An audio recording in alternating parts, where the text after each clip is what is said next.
In this video, I'm going to be showing you how to fit. I am not going to be showing you how to fit an aftermarket bumper onto your Evo 5.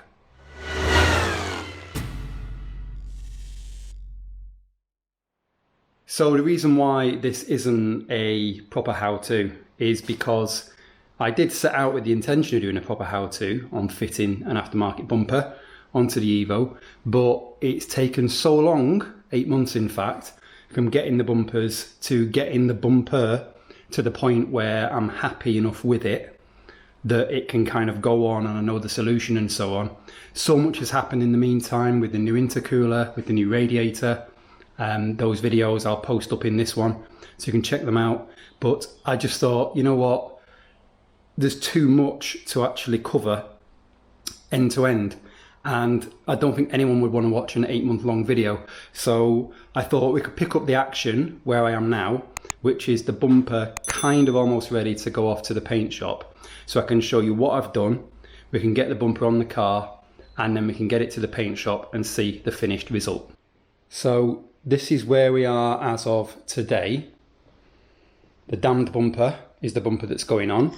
The TME bumper that I bought in a previous video, I've sold that. That sold months ago, and hopefully that's gone on someone else's car now. But the damned bumper was the one that I was most interested in. So, damned bumper, there we go, modified. I've had to trim probably a little too much from under the headlights here. Probably needed that to be a bit thicker than it was. I've obviously had to make the holes for the bolts into the fenders. These holes here for the top, for the grille. And I've had to also tweak the front holes here because they were fouling on the intercooler pipework. And I've had to shorten and tweak the blade here because you can see where I've marked up with red pen. I've had to mess around with that to get that fitting right with the new intercooler. So quite a lot of work has gone into that on its own. And then the car, you can see new radiator, new intercooler, new headlights. They were fitted to facilitate this bumper install. So lots of stuff has been done in and around this to get to this point we're at now. The original crash bar has gone because that doesn't really fit with the damned bumper, and that's a nice little weight saving, so I'm fine with that. These brackets here are custom made by me, and those have been done in a way you can see that this one is low, medium, high. That's because the car itself, I think with the bonnet and with the lights and with the bumper, didn't really line up. And if you look at pictures of damned bumpers on Evos, that fitment is never that great. So it's either always too low, so there's a massive gap between the top of the bumper and the bonnet, or the top of the bumper, so that part here, is too far forward, too far out from the front of the car. So I wanted to address that, and I think I have done that now. But that meant getting rid of the original brackets and making new ones.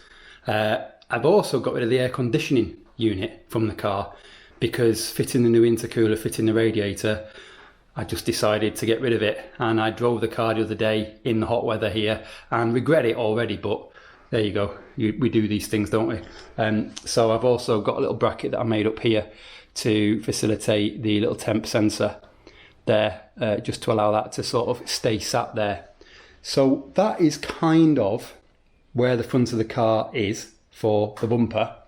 I have also fitted the number plate up, and to do that I have used, you can see there, it's got some M6 nutserts, one there, holding it into place.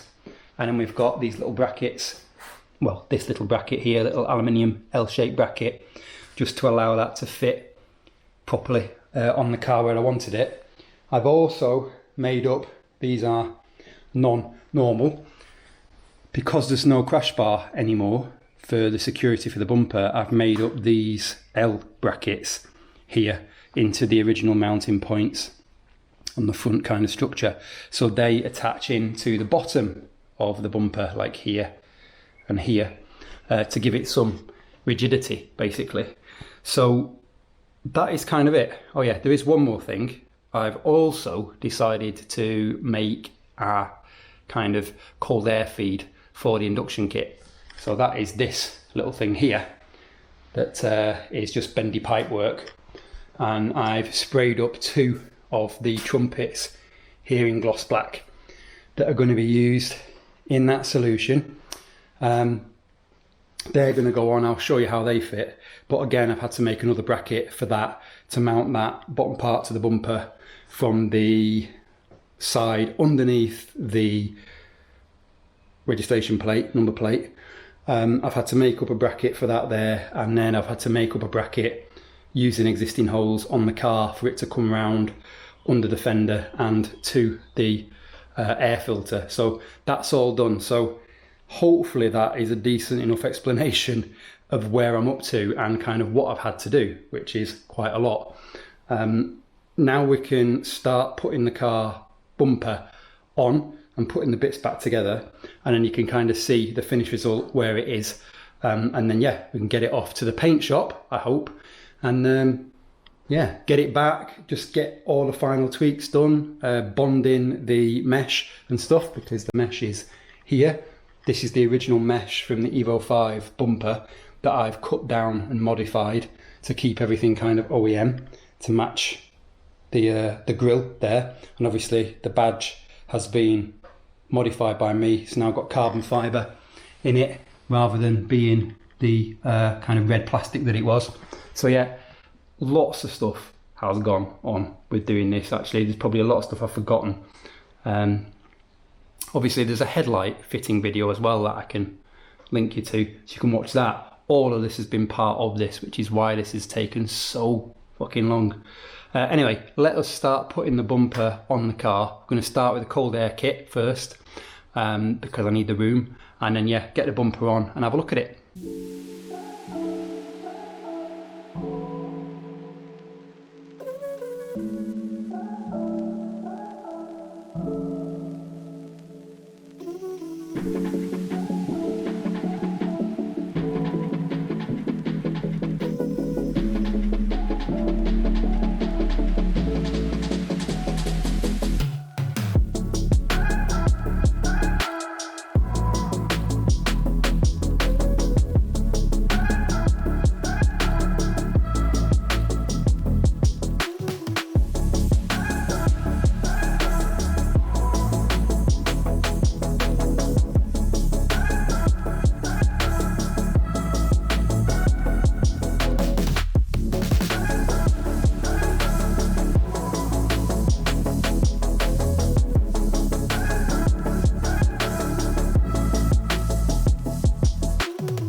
Okay, so there you go, that is the bumper on. The bottom blade lines up nicely with the intercooler, and you can see here that the end of this kind of corner here lines up with the lines on the light glass. So everything's kind of lined up, everything's sort of in line with the fenders and things. So we just need to drop the bonnet down now, and you can see the fit on the top. So there you go, that is now the fit at the top of the bumper with the bonnet. So it's kind of lined up here, it's lined up across, and it's lined up as well as it can be there, lined up with the headlights. It's never going to be perfect, I'll be honest, but I think I've done as good a job as I can do, really, with the fitment of, you know, like a fiberglass part. So yeah, there we go. So the next job now is going to be taking the car to Daniel, obviously, at Obelix, and letting him have a look at it. And there's lots of little things. I've marked up the holes that I need deleting where I've been trying stuff.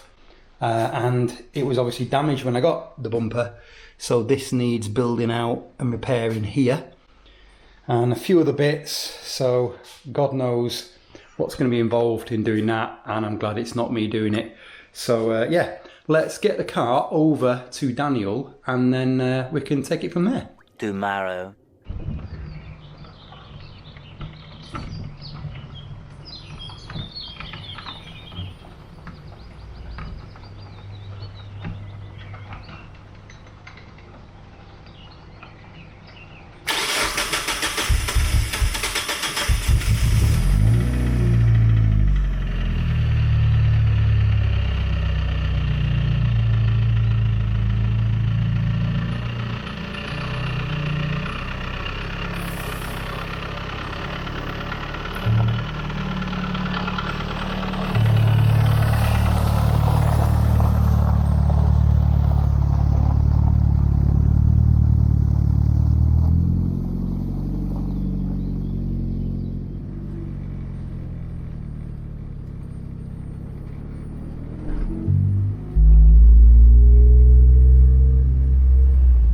So we're on our way to Daniel's now. I was hoping to get a bit of footage of the car with the noises and the acceleration and what have you, but as you can see, it's raining, and I don't really want this car in the wet because it's in such good condition, but unfortunately it is what it is. Swedish summer, so yeah. It's not going to be a very interesting little clip, this, but at least we'll get to Daniel's.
Two hours later. So there you go, the car is now dropped off. Marlin has picked me up. So I didn't video any of the time with Daniel because I didn't want to stick the camera in his face all the time, because not everybody likes that. So we will hopefully see the car in about a week's time, which will be the next clip, and then we can see how he's got on and yeah, get it back to the house.